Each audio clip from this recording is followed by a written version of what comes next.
And we're back in the grow space. Hey everybody, welcome back to my channel. I know that there's always a lot of talk about Hoyas and even succulents getting stressed by sunlight and having beautiful colors.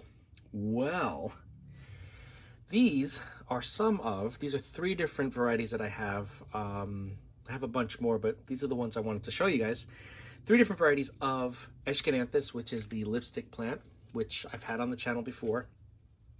But they have been under grow lights, intense grow lights. Not too close, but close enough that look at how beautiful the stress color is. It's like a deep, well, this one in particular is a deep burgundy with a lime or yellowish edges. I just find that really cool looking. And as long as you keep it under the light, it continues. It does not change. You can see down here is a leaf that was partially shaded. And you can see there is a lot of green still on that leaf, right? But everything else is a beautiful red.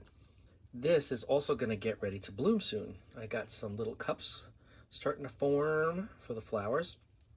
Okay, now this one over here, even prettier. This is the color of like burning bush. I don't know if anybody's familiar with that shrub. The leaves are a bright red. Look at how pretty. I mean, these were in the shade, obviously, but really pretty. Like, I never knew, because I don't see a lot of pictures or a lot of information about sun-stressed lipstick plants. And now, and look, this one's blooming again. It's got three buds there. One of them's about to open. Those two are getting ready soon. That's the lipstick part. Doesn't it look like lipstick coming through the tube? That's where it gets its name. And on this side, this one's already opened up and has got another one there. I don't think there's anything on this one, is there? No, not yet. But maybe soon. So yeah, I've been cross-pollinating these guys. Oh wait, here's this one too. I forgot to show you. Now this one has been under the lights as well. But as you can see, this variety doesn't stress. Which is interesting. This is supposed to be a variegated, I believe. Oh wait, maybe not. What is this one? It's called Big Apple. But yeah, the leaves don't stress under the light, which is interesting. It did promote some blooming, and you can see these flowers are a little bit different in this variety than this one. These have bigger flowers. These are more narrow. Really cool, right? So yeah, well, first of all, these plants are so easy. These have been growing in water culture for many, many months. You can see the roots are everywhere in here. And these are epiphytes, just like Hoya. The roots are everywhere.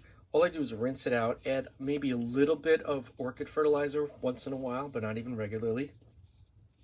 And you can see that the sides of this container have algae, but as long as I rinse out the water and the water is pretty clean, it's not green, I don't worry about it. And as you can see, with this amount of light, they're blooming, they're stressing. This one's blooming, not stressing. And this one, finished blooming, continuing to stress, and we're getting ready to bloom again. I love it. I love these plants. All of them are in water culture. That's how I grow them. They apparently love it. If I was to take these out of the grow light, out from underneath the grow lights, it would just start to grow. We'd go into a grow phase. The leaves would start turning more green, and it would start trailing and growing a little faster. So, yeah, one thing about Aeschynanthus is they're very easy to grow, number one. They're very easy to root. All you need to do is take a cutting, and I like to put them in water to root. Some people put them in sphagnum moss or a nice well-draining soil, even semi-hydro. I just put them in water and then I keep them there. As you can see, they don't mind it. Look at this. I have so many lipstick plants, so many different varieties, and I just can't get over the sun-stressed look. I just think this is so cool looking. It's like competing between the color of the leaves and the color of the flowers. You know, the color of the leaves are a little bit more rose colored, while the color of the flowers are definitely a bright red. I just think these plants are so cool. And if you give them enough light throughout the year, they will bloom on and off. Mine have been blooming on and off for the past year and a half.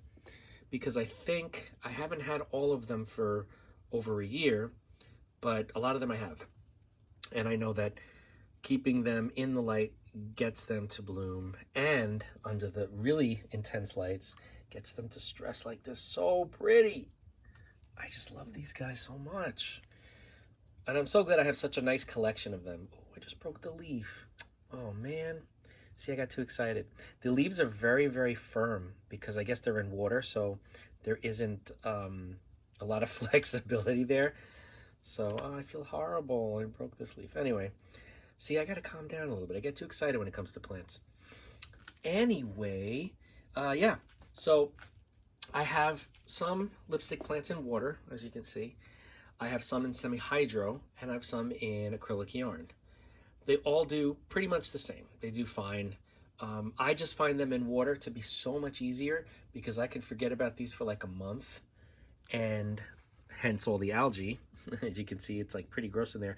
But I promise, I just rinsed this out and the water is clean. It's just the sides of the vessel that are algae ridden. But the plants don't seem to mind. They don't seem to mind. And I'm just very excited. I want to share this with you guys. So if you definitely have an opportunity to get an Aeschynanthus, I recommend getting one. They have so many different varieties.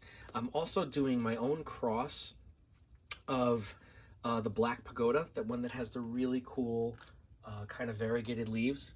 I have one somewhere, but it's not right around me. I have a cross with that and one of the regular ones like this with the larger flowers, because the Black Pagoda that I have has yellowish flowers. So I want to see what happens, first of all, with the leaf variegation. Oh, wait, there is one. It's over here. Hold on. Let me get this for you guys. I want to show you. Please hold. Please have patience. I'm spilling everything. Okay, so this is an example of a Black Pagoda. This is a cutting I just stuck in some moss. And you can see the leaves are really cool and variegated, right? And the undersides should have like a purple, I think. Let me see. Yeah, look at that. Really cool, right? So these guys, also a lipstick plant, have flowers similar to this, except they are yellowish. And what I did was I took the pollen from one of these and I crossed it with the flower, the female parts, the stigma, the pistil, with the Black Pagoda. So I have 1, 2, 3, 4, 5. I have like 6 seed pods that are still developing. It's been a while, but I'm not going to rush them. I want them to ripen in their own time. And then, you know, I'll plant the seeds. We'll watch them grow together and see what my new varieties are going to look like. I also have a variegated, the leaves are variegated with white, Aeschynanthus that I crossed with a non-variegated purple, I think it was Purple Star. So the flowers look like this, but they're purple. And I crossed the variegated leaf plant with the skinny purple flowers. And the variegated leaved plant has flowers like this. It's like the normal lipstick plant flowers. But I'm interested to see what the flowers look like, if they're gonna be more like the larger, more like the smaller, what the leaves are gonna look like, if they're gonna be variegated, if some are not. So it's a lot of fun, and all those seed pods, I'm patiently waiting. I'm as patient as they can be, but I'm patiently waiting for them to ripen so I can plant the seeds and you guys can watch and we can all rejoice and be happy. Anyway, if you have any questions about Aeschynanthus, about lipstick plant, even Columnia, I have some Columnia which are related. They're also a Gesneriid, which is in the African violet family. These are in the African violet family, even though they don't look like it. If you have any questions about the husbandry, the growing, the water culture of them, because they love it. They love water culture. Reach out, we'll talk, we'll discuss. If you're trying to source one of these, maybe not these types in particular, but any type of lipstick plant, and you're having trouble, let me know. I can guide you in a direction. If you're in the US, I also obviously have cuttings available. But yeah, I just think it's really cool and really beautiful. And if I were to let this bush out more, like take it out of the light and it would get really full and then put it back under the lights, it would be a really, really full bright red plant with flowers. Exciting. Aren't you excited? I'm excited. I hope you're excited. Anyway, Again, just reach out for anything at all. Don't forget to like, comment, share, and subscribe. Hit that bell if you want to be notified, and I will see you in the next video.